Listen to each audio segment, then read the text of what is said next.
Hello students, question number 11 from JEE Main 2022, 27 July, shift 1. The question is let P be a point जिसमें कि A and B x coordinate y coordinate है on the parabola y square equal to 8x such that tangent at point P जब हम draw कर रहे हैं तो वो पास कर रही है pass through the centre of the circle this, इस सर्कल के सेंटर से पास कर रही है.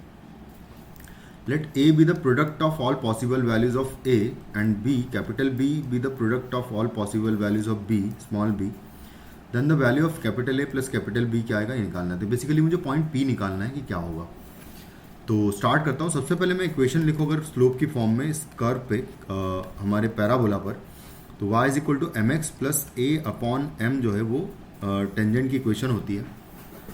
और इसको प्रॉपर वे में फिर लिखा जाए तो y is equal to M x plus A का वैल्यू अगर देखें तो यहाँ 4 से डिवाइड कर दूंगा 8 को तो 2 बचेगा, यानी कि ए का वैल्यू 2 हो गया एंड डिवाइडेड बाय एम आ जाएगा. अब ये जो टेंजेंट है ये सर्कल के सेंटर से पास हो रही है. इसका सेंटर अगर देखें तो यहाँ से इसका हाफ करूँगा मैं और उसका माइनस कर देंगे, यानी माइनस जी कॉमा माइनस एफ सेंटर होता है. तो बेसिकली सेंटर जो है सर्कल का वो अगर लिखूँ मैं तो आएगा 5,7 आ जाएगा. तो इससे पास करा देंगे तो 7 इज इक्वल टू हो जाएगा 5m एंड प्लस आएगा 2 अपॉन एम.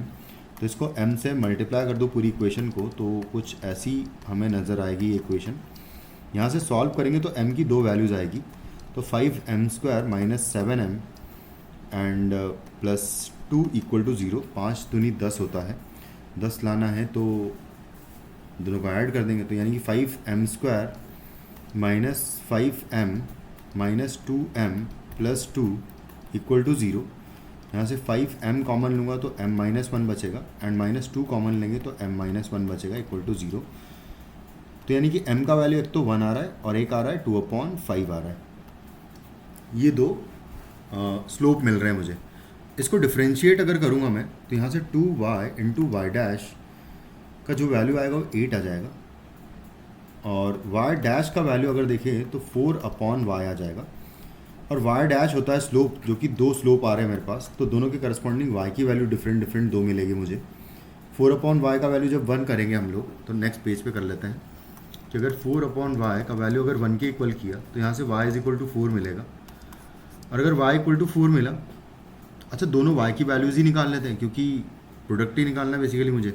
और दूसरी y की वैल्यू अगर देखें तो 2/5 की इक्वल करूँगा मैं स्लोप को, यानी कि 4/y इज इक्वल टू जब 2/5 होगा तो बेसिकली यहाँ से y का वैल्यू 20/2 यानी कि 10 हो जाएगा बेसिकली हमारे पास ये y का वैल्यू. तो यहाँ से 10 आ जाएगा दूसरे y का वैल्यू, यानी कि ये है b का वैल्यू 1, ये b के वैल्यू दूसरा है. इन दोनों का प्रोडक्ट निकालना है तो कैपिटल B का वैल्यू बेसिकली इन दोनों का मल्टीप्लिकेशन कर दूंगा मैं तो आ जाएगा तो 40 आ जाएगा. उसके बाद कैपिटल A भी निकालना है तो A का वैल्यू कैसे निकालेंगे.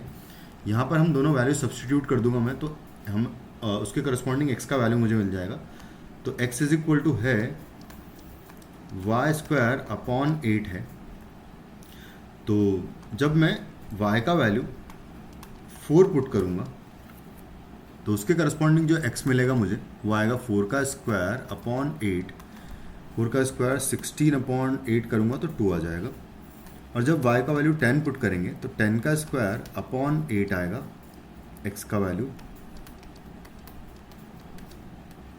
10 का स्क्वायर होता है 100 डिवाइडेड बाय 8 करूँगा अगर मैं तो इसको 4 से डिवाइड कर देंगे तो ये आ जाएगा 25/2 आ जाएगा. तो ये हो जाएगा 2x का वैल्यू. तो बेसिकली कैपिटल A का वैल्यू हो जाएगा 2 इंटू 25/2. तो यहाँ से आ जाएगा इसका वैल्यू 25. अब बस capital A plus capital B का वैल्यू पूछा है तो कैपिटल A का वैल्यू है 25 प्लस कैपिटल B का वैल्यू 40 है. इन दोनों को ऐड करेंगे तो टोटल आंसर हमारे पास आ जाएगा 65 of the question which is in option D. Thank you.